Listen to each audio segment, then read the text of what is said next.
Dedi bilang, tolong bantu warganya saya untuk dapat air bersih. Tapi dia janji 1 bulan akan mengalir air. Sampai detik ini belum ada air bersih yang mengalir. Itu dari kapan teh? Bulan apa maksudnya janjinya? Pas bulan puasa. Pas bulan puasa. Ya, sampai detik ini belum ada. Ada tindak lanjutnya. Pengaduan kami dari kami ke Kang Dedi. Kang Dedi, Kang Dedi.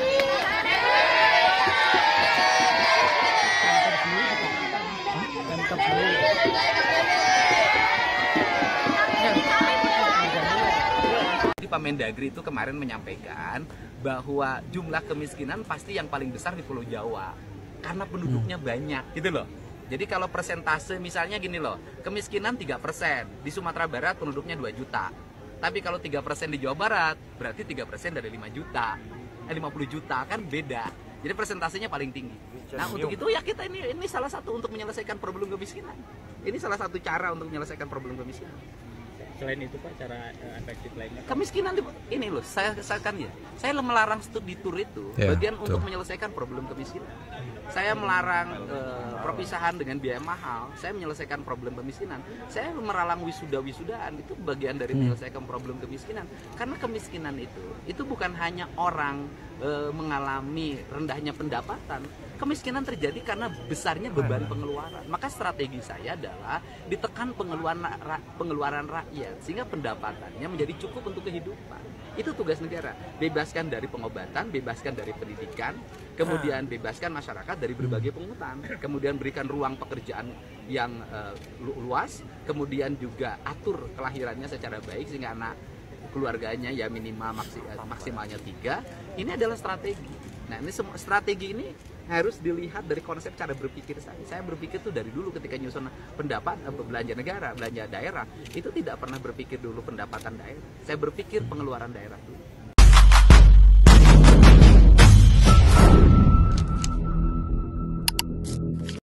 Nah, oke teman-teman ya. Assalamualaikum warahmatullahi wabarakatuh. Alhamdulillahirrabbilalamin. Kita dapat berjumpa lagi ya. Mudah-mudahan teman-teman semuanya, Porobolo semuanya dalam keadaan sehat walafiat dan dimurahkan atau dimudahkan rezekinya ya oleh Tuhan Yang Maha Esa, Allah Subhanahu wa taala. Nah, ini teman-teman ya, tadi di pertama itu ya ada sebuah video yang meminta terhadap Kang Deddy Mulyadi agar Kang Deddy Mulyadi itu dulu ya pernah berjanji, dan mudah-mudahan lewat video-video yang kita sebarkan ya mungkin ya ada yang melihat lah ya, terus sampai kepada Pak Deddy Mulyadi. Karena apa ya? Karena saya yakin Pak Deddy Mulyadi itu bukan orang yang tidak sibuk. Bisa jadi beliau lupa atau yang lain sebagainya ya. Karena bagi seorang gubernur itu waktu itu cukup pendek sekali ya. Waktu 24 jam untuk memikirkan rakyat itu pasti akan sangat pendek sekali, karena beliau itu banyak sekali mengurus kabupaten teman-teman yang ada di Jawa Barat. Mungkin beliau lupa atau bagaimana itu ya. Nah, dengan adanya video-video yang seperti ini, mudah-mudahan nanti bisa terrealisasi air bersih dan bisa untuk minum oleh rakyat Jawa Barat.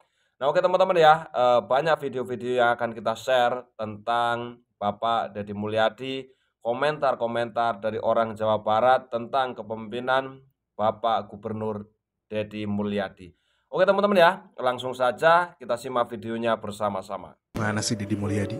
Masa jadi gubernur gak konsisten? Kita tahu pemerintah lagi gencar efisiensi anggaran, sampai Deddy Mulyadi aja ngelarang Pemda Jabar untuk rapat di hotel. Tapi nih, kok Deddy sendiri masih suka bikin acara gebyar yang gak ada urgensinya? Kayak misalkan acara nganjang ke warga. Kata Ketua MPI Kabupaten Karawang, Guntar Mahardika, kegiatan tersebut tidak bersifat mendesak dan kurang tepat jika dilihat dari skala prioritas. Ia menilai anggaran yang digunakan untuk program semacam itu harusnya bisa dialihkan ke sektor yang lebih mendesak dan berdampak langsung terhadap kesejahteraan warga.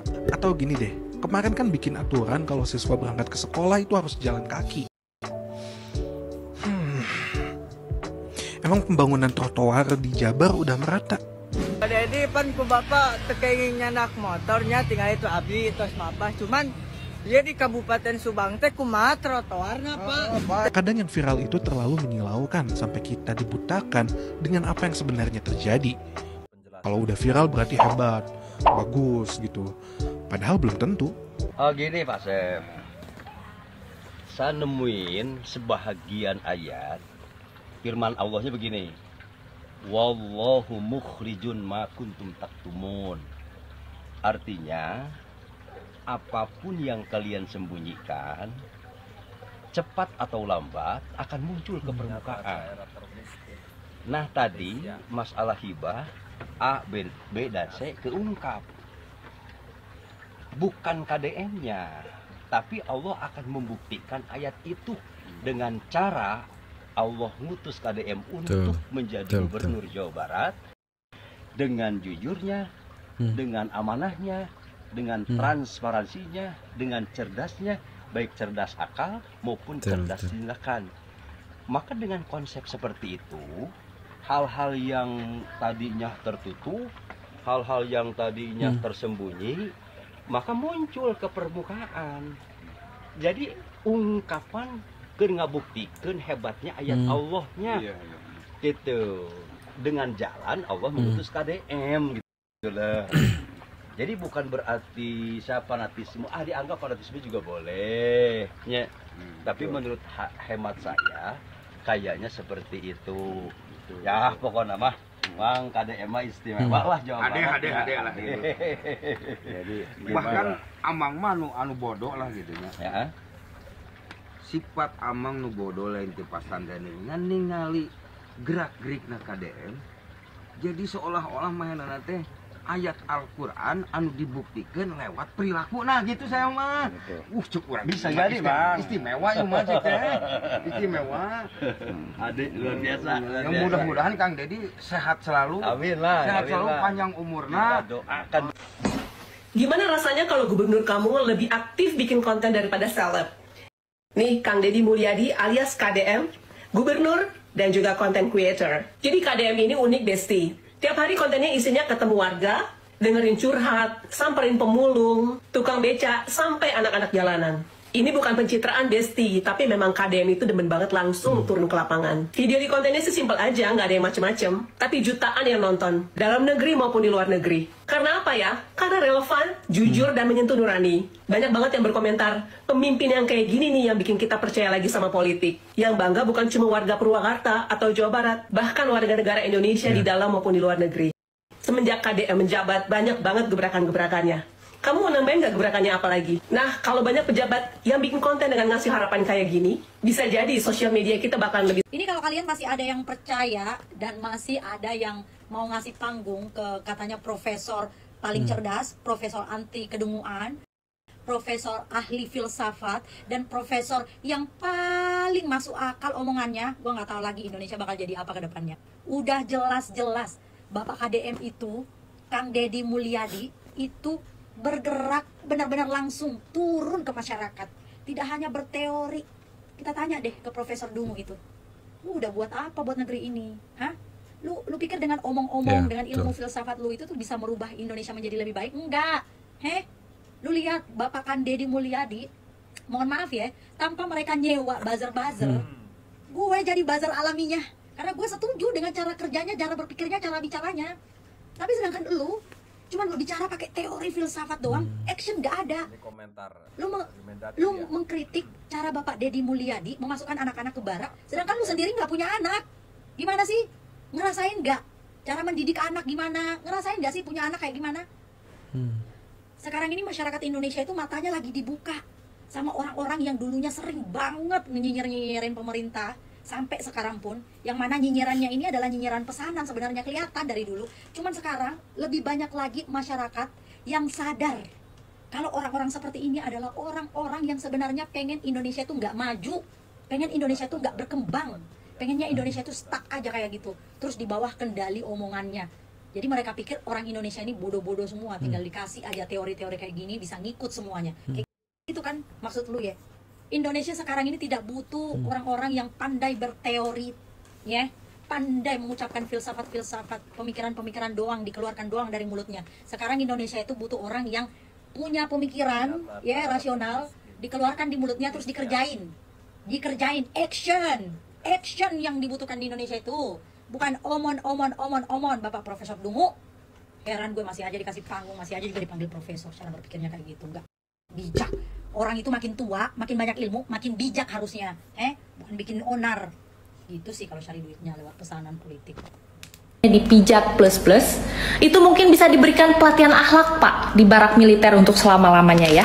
Ini terbuka untuk Kang Deddy Mulyadi selaku Gubernur Provinsi Jabar. Saya sebagai warga Jabar ya ingin memberikan saran terhadap salah satu program kerja Bapak, ya ini adalah pelatihan militer untuk anak nakal. Itu bisa diaplikasikan terhadap suami-suami najkal ya Pak ya. Suami najkal yang bilangnya lembur kantor pada lagi karaoke mangku LC, suami najkal yang main golep, bukannya main golep malah ngaheurean kedi, ari ke istri pelit ya Pak ya, tapi pas ngetips ke kedi royal teh siga anu boga lapangan ya. Ditambah suami najkal yang suka ngeluh badannya pegalinu tapi pijatnya dipijat plus, itu mungkin bisa diberikan pelatihan akhlak Pak di barak militer untuk selama-lamanya ya. Ini mengantisipasi adanya ide dari para bunda-bunda untuk menjadikan suami najkalnya sebagai tumbal pesugihan Pak. Ya, mohon didengar sarannya ya. Terima kasih, semoga menjadi perhatian untuk Bapak. Dia di depan saya makan kakinya diangkat, makan pakai tangan, biasa aja gitu. He's human.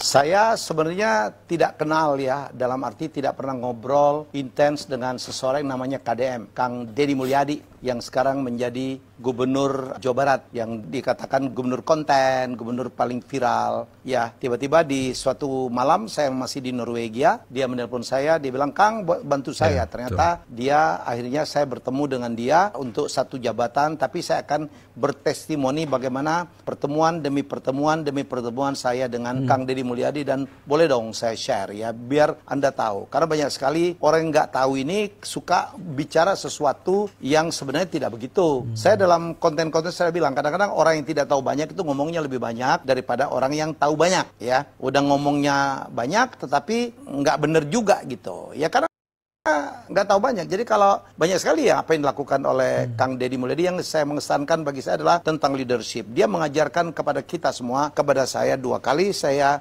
melihat beliau pidato. Beliau seorang orator yang luar biasa, nggak pakai mikir gitu, dan daging semua ya. Pas banget ya dengan seminar saya, dengan kanal YouTube saya ya, daging semua. Wah, ini dagingnya lebih mahal lagi, rapat, dan saya belum pernah melihat beliau mengulang ya terlalu banyak tentang dari panggung ke panggung. Sangat menikmat, ada lucunya, dan dia bilang yang saya senang begitu dia mengatakan, hai teman-teman semua, baik yang di Pemprov maupun yang ada di bank itu, bekerjalah pakai hati.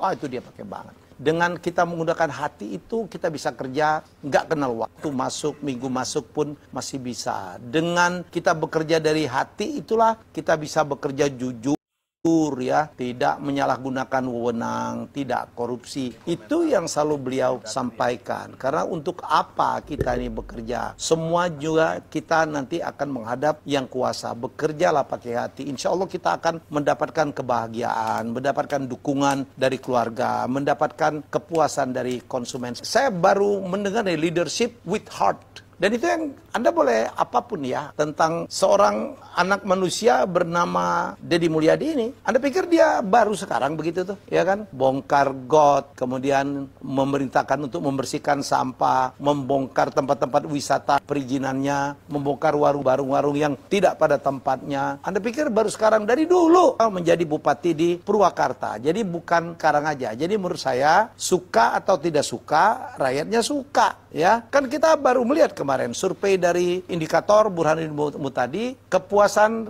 rakyat terhadap kepemimpinan Deddy Mulyadi itu adalah 94,5%, di atas dari gubernur-gubernur Jawa yang di Pulau Jawa lainnya. Nah, jadi teman-teman ya, tadi ada yang berkomentar di video Pak Deddy Mulyadi ya, pas acara apa itu namanya ya, nganjang ke warga itu teman-teman ya.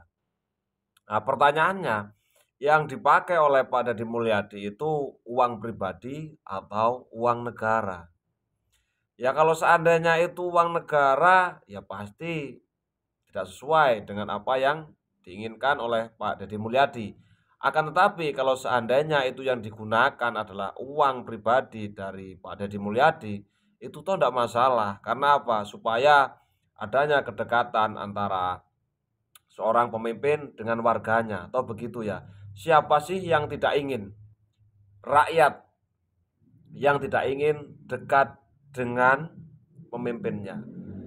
Nah, kebanyakan dari kita itu, para pemimpin kita itu jaga jarak dengan warganya. Mereka itu apa ya, seperti kayaknya itu alergi mungkin ya kalau mau dekat-dekat dengan orang kecil atau gimana itu ya. Jadi ya kalau menurut saya, kalau acara tersebut itu menggunakan uang pribadi dengan Pak Deddy Mulyadi itu sangat tidak masalah sekali teman-teman ya. Nah oke teman-teman ya, banyak sekali tadi tanggapan dari para netizen ya. Tidak ada habis-habisnya ketika kita berbicara tentang Gubernur Jawa Barat, yakni Bapak Deddy Mulyadi. Bahwasannya tadi juga ada yang mengatakan jangan cuman anak-anak sekolah saja yang dibawa ke barak militer. Akan tetapi orang-orang yang sudah tua lah ya, artinya mungkin yang nakal, papa-papa nakal gitulah ya. Usul tolong dong dibawa ke barak militer supaya dibenahi akhlaknya, kan seperti itu teman-teman ya. Jadi menurut saya Pak Deddy Mulyadi itu multi teman-teman ya. Beliau itu orangnya itu enak dengan warga juga. Kita lihatlah video-video dari Pak Deddy Mulyadi itu nggak ada kayaknya Pak Deddy itu jaga jarak ya dengan masyarakatnya. Apalagi dulu sebelum menjadi gubernur itu ya, kita sama-sama melihat kalau Pak Deddy Mulyadi itu pernah memakai kutang-kutangan dan dengan masyarakat bermain di lumpur. Itu kan sangat luar biasa sekali teman-teman ya. Jadi banyak yang mengatakan nggak konsisten. Ya yang namanya seorang pemimpin pasti ada yang suka dan pasti ada yang tidak suka, itu sudah wajar. Akan tetapi kita bisa bandingkan lah ya, pemimpin yang dahulu dengan pemimpin yang sekarang itu baik yang mana. Kalau seandainya lebih baik yang sekarang ya kita dukung, karena tidak mudah ya untuk mengubah sesuatu yang memang sudah rusak. Itu tentu saja itu sangat tidak mudah, butuh waktu untuk pembenahan, tidak seperti membalikkan sebuah telapak tangan. Nah kita itu tadi juga mendengarkan apa yang disampaikan oleh Bapak Helmi Yahya kalau tidak salah itu ya, seperti apa yang dikatakan oleh Mardigu, Bapak Mardigu teman-teman ya. Dia Pak Deddy Mulyadi ini kenapa selalu disorot oleh kamera? Ya karena supaya masyarakat itu tahu kalau Pak Deddy Mulyadi itu turun ke masyarakat. Pak Deddy Mulyadi itu terjun ke lapangan, dan bahkan tidak ada gubernur yang sefenomenal ya kan seperti Pak Deddy Mulyadi. Mungkin presiden pun kalah kayaknya ya. Coba lihat video-video Pak Deddy Mulyadi ketika beliau itu turun ke lapangan. Beliau itu penyambutannya seperti presiden teman-teman ya. Sangat banyak sekali orang yang menyambut Pak Deddy Mulyadi. Mungkin ya.